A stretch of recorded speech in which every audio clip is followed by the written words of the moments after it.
Kumusta na ho kayong lahat sa mga bago lang na nanonood nitong YouTube channel ko? Ito po ay Traces and Treasure, the channel on YouTube where you can treasure the traces. And this is my YouTube channel. And of course, gusto kong pasalamatan yung mga nag-subscribe na dito sa channel ko. And if you like what you're watching so far, please feel free to recommend and share, comment, and like. I would really appreciate it. So far po, pumipick up na siya. So, maraming salamat. Of course, ayokong kalimutan na pasalamatan ang aking mga figura finds. So, if you're still looking for, summer attire, ilalagay ko po sa description itong episode ko sa page ko sa Facebook. So, hopefully, I can be of service to you one of these days. And so, we have to start. Ang episode ko po ngayon ay about immigrating to Canada. I thought about doing this episode kasi may mga kapamilya po ako na gusto pang pumunta rito. We immigrated here in Canada in 2002. So, 20 years na ho kami ngayon. Sa 20 years na yun, marami na ho akong nakilalang mga foreign workers. Talking to them, it's like nakaka-relate kami sa isa't isa. Kasi pareho kami pumunta dito sa Canada as immigrants. Aside from my family and myself, meron na rin ho akong pamangkin na nakarating dito sa Canada. She's here as a caregiver. So, ang pasok ko niya was through Caregiver program. So, hindi ko alam if you are aware, pero marami hong ways kung paano mag-migrate dito sa Canada. Kami dati ng mag-ama ko, we immigrated here in Canada as a family. That was back in 2002. So, mula noon hanggang nowadays, marami na hong nagbago. Mula ng 2002 hanggang ngayon, marami hong nabago na sa immigration policies. Kaya,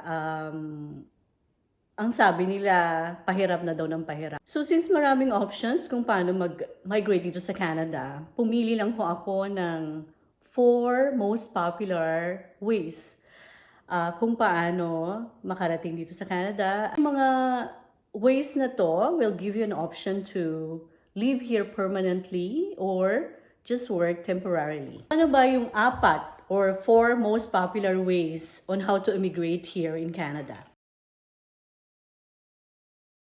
Ang una ho or number 1 is family sponsorship or ito yung tinatawag nilang family class. This is applicable sa mga nandito sa Canada na gustong kunin ang kanilang partner, spouse from back home.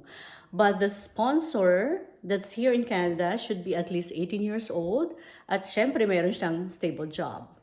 For 10 years, they are responsible to provide financially and of course, they have to provide the basic necessities dun sa mga taong ini-sponsor nila papunta dito sa Canada, like food, clothing, and shelter.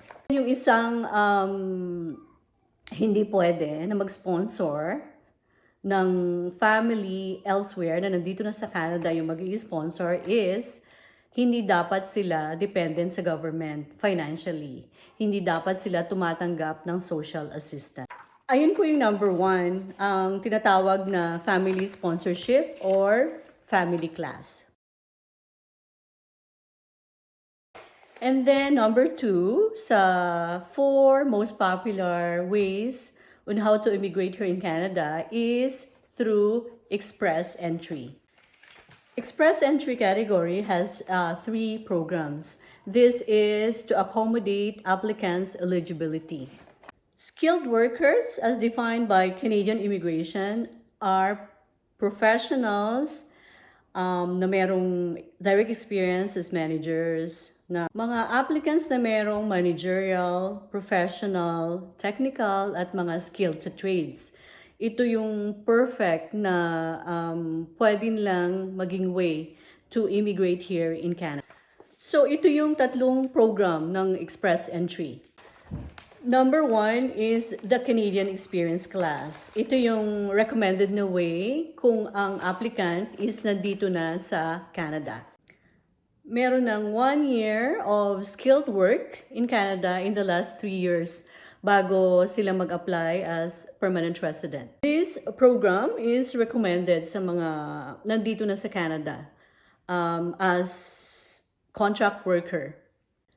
And then number 2 is the Federal Skilled Worker Program. This is recommended pag yung aplikante ay nasa labas pa ng Canada. But of course, dapat meron na silang experience as, manager, as professionals. And maaari silang mag-apply here to be permanent resident, to live permanently, or pwede ring just to work temporarily. And then number 3 program under express entry is yung Federal Skilled Trades Program. Ito ay recommended sa mga merong direct experience, yung mga nasa industrial, construction, electrical, yung mga butchers, mga cooks, at saka bakers. This is the perfect way for them to apply to Canada to work temporarily or to live permanently. Ang isang requirement dito sa program na to is dapat merong job offer or certificate of qualification ang aplikante. Ang third way para to immigrate here in Canada is yung tinatawag na Provincial Nominee Program.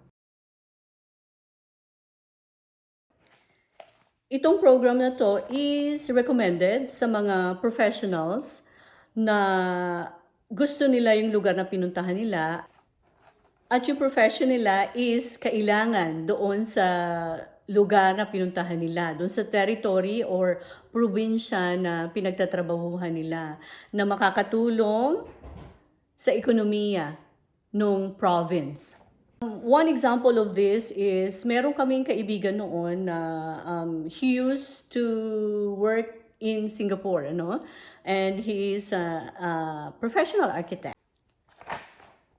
And then he came to Yellowknife and found an employer na talaga namang kailangan siya. So, nung dumating siya rito, years ago, bago pa lang yung nominee program dito sa NWT. And I remember he was the very first one who got nominated in this provincial nominee program. It's good to note na hindi lahat ng provinces dito sa Canada ay merong provincial nominee program. So I would suggest na bago kayo mag-apply, you have to do your research kung ano yung mga program na ino-offer ng probinsya na pupuntahan ninyo. Kasi malaking tulong ang provincial nominee program once na nag-decide na kayo to apply for a permanent residency. In case na may mga provincial nominee programs doon sa pupuntahan ninyong province, you have to check din kung anong klaseng stream meron sila. Kasi dito sa Yellowknife, dito sa NWT, iba ang stream ng NWT sa, kunyari, Alberta province. So, it's always good to know. It's always good to do your homework before you jump into a certain application. Yung number 4, sa 4 most popular ways on how to immigrate here in Canada is yung Caregiver program. So ito requirement ng mga family dito sa Canada kasi nga ang buhay dito is really busy. Nagre-require yung ibang family na caregiver para tumingin full-time sa mga anak nila or sa mga family member nila na may physical disability. Ang isa sa requirement para makapunta dito as a caregiver or under caregiver program is yung LMIA o ang Labor Market Impact Assessment. Ito po yung 4 most popular ways on how to immigrate here in Canada. At marami pa hong ways, kagaya ng self-employed, kagaya ng startup visa, and then merong Atlantic Immigration Program, at of course, pwede ring pumunta rito sa Canada as refugee. But I will always recommend for you to refer to the government website kung gusto nyo talagang pumunta rito sa Canada as an immigrant. Kasi yung mga nakikita natin or napapanood natin sa YouTube, minsan outdated na yung information. So I would always recommend na, you do your research first bago kayo gumawa ng, application if you want to immigrate here. The last time I checked, may mga programs na ho na close na. Yung iba is temporary close pa lang. So keep an eye.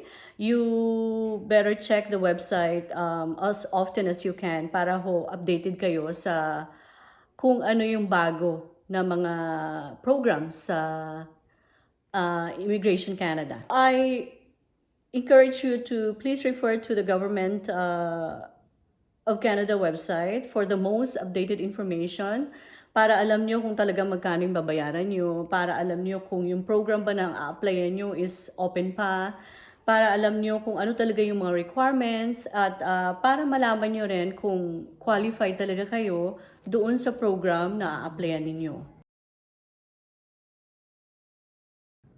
Maraming salamat po sa panunood, and please keep an eye doon sa next episode ko na gagawin. Of course, this relates to how to immigrate to Canada as well. I will discuss a lot of information na very helpful sa pag-apply ninyo dito sa Canada. So, this is Traces and Treasure, the channel on YouTube where you can treasure the traces. And this is my YouTube channel. Maraming salamat ho, and God bless everyone.